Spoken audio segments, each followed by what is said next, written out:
C'est quand la dernière fois que vous n'avez pas parlé pendant plus d'une journée? La communication est présente partout dans notre société.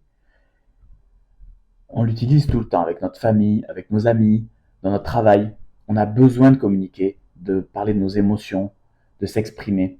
C'est crucial. Et pourtant, on investit très peu de temps et on n'apprend pas vraiment à parler. Certes, heureusement, dans la famille, on apprend à communiquer, à dire les mots, à parler français, ainsi de suite. C'est très important. Mais on pourrait aller bien plus loin. Laissez-moi d'abord vous montrer l'importance de l'éloquence. Imaginez la vie comme un jeu. Dans un jeu, il y a des compétences de base, que ce soit l'agilité, la force, l'intelligence, qui sont indispensables. Si vous ne répartissez pas vos points comme il faut au début du jeu, c'est très compliqué ensuite de continuer le jeu. Si vous n'avez pas de force ou d'intelligence, eh ben, vous êtes vraiment handicapé dans le jeu. Dans le monde, c'est pareil. Il y a des compétences de base qui sont super importantes. Et en plus, ces compétences de base, si vous les travaillez, elles vont vous ouvrir des portes pour énormément de domaines par la suite. Ça s'appelle l'effet boule de neige, ou en économie, les intérêts composés. Qu'est-ce que c'est les intérêts composés? Vous mettez 100 euros qui vous rapportent 10% chaque année. Ces 100 euros qui vous rapportent 10% chaque année vont donc faire la première année 110 euros. Donc, vont vous faire un gain de 10 euros.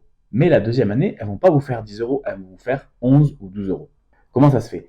Parce que les 10%, ils sont plus sur les 100 euros la deuxième année, mais ils sont sur les 110 euros.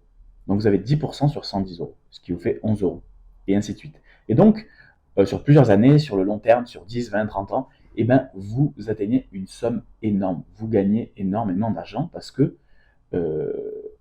les intérêts, vos 10%, ils sont toujours sur le capital de l'année précédente. Eh bien, avec les compétences de base comme l'éloquence, c'est pareil. Si vous apprenez à bien parler, vous allez cumuler des skills. Vous allez devenir de plus en plus performant dans plein de domaines. Par exemple, vous allez être amené sûrement à devoir trouver un partenaire. Par exemple, ça va énormément vous aider. Pour aimer quelqu'un, il faut savoir communiquer. Et pour bien l'aimer, et pour rester, et pour faire durer cet amour, la communication est indispensable. Et bien, ce skill de base vous permet d'être quelqu'un qui sait aimer, qui prend soin des gens, qui prend soin de son entourage, des gens qu'il aime. Si vous voulez vendre, exactement pareil. Quand vous vendez, vous devez établir un lien de confiance avec la personne. Vous devez savoir communiquer ce que vous voulez vendre.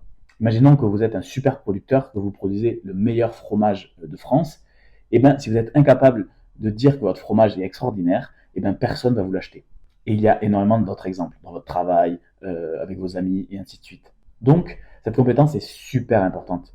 Il faudrait que tout le monde y investisse un peu de temps et d'énergie pour pouvoir progresser.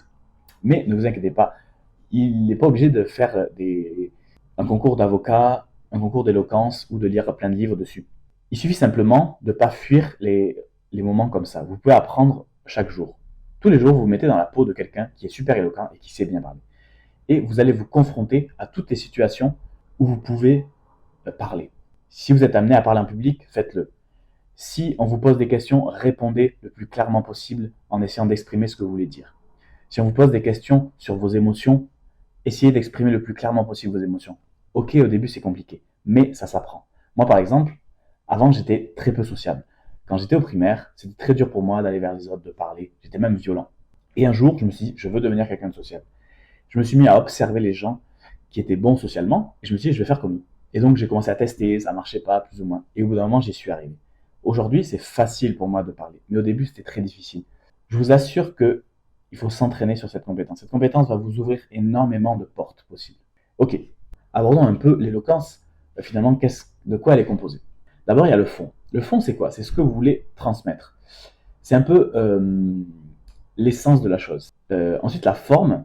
La forme, qu'est-ce que c'est? C'est comment vous le dites. C'est comment vous l'agrémentez. Par exemple, le conte, c'est une forme qui permet d'exprimer une idée. Par exemple, dans La cigale et la fourmi, quel est le fond, quelle est la forme? Le fond, c'est cette idée qu'il faut être prévoyant. La forme, c'est les personnages, la cigale, la fourmi, le conte, le poème. Et donc, derrière cette fourmi qui travaille, et on voit quelqu'un de prévoyant qu'il faut copier et qu'on apprend de cette fourmi. Et derrière la cigale, on voit quelqu'un tout au contraire qui dilapide. Et ensuite, dernière chose super importante, c'est l'émotion.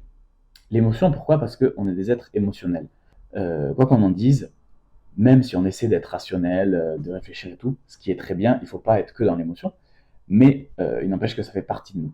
Et donc, on apprend très peu par concepts très abstraits. On apprend par les émotions. On apprend en racontant des histoires. On apprend parce qu'on vit les choses, on les expérimente.